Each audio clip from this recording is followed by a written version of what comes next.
உங்கள் வாழ்க்கையில் 2½ வருட மாற்றம் வரப்போகிறது. சனி பெயர்ச்சி நாளில் இந்த ஒரு விஷயத்தை மட்டும் செய்தால் போதும். சனி என்பது தண்டனையல்ல, திருத்தும் சக்தி. சனி பகவான் உங்கள் உழைப்புக்கு ஏற்ற பலன் தருபவர். அன்று காகங்களிட்டு உணவு போடுவது, ஏழை எளியவருக்கு உதவுவது மிக பெரிய புண்ணியம். சனி பகவான் நீதிமான், பயப்பட வேண்டாம்.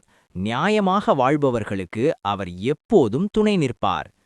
அன்று காலை நேரத்தில் அருகிலுள்ள நவக்கிரக கோவிலில் சென்று எண்ணெய் அபிஷேகம் செய்யலாம்.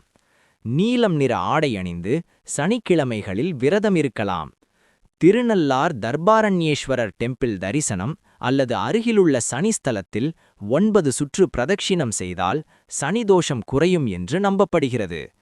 கடன் பிரச்சனை, வேலை தடை, மன அழுத்தம் இவை அனைத்தும் சனிப்பெயர்ச்சி பின் சரியாகும். நம்பிக்கையுடன் செயல்படுங்கள். சனி உங்களை உயரத்திற்கு கொண்டு செல்வார். சனிப்பெயர்ச்சி நாளை தவறவிடாதீர்கள். இந்த வழிகளை பின்பற்றி உங்கள் வாழ்க்கையை உயர்த்துங்கள்.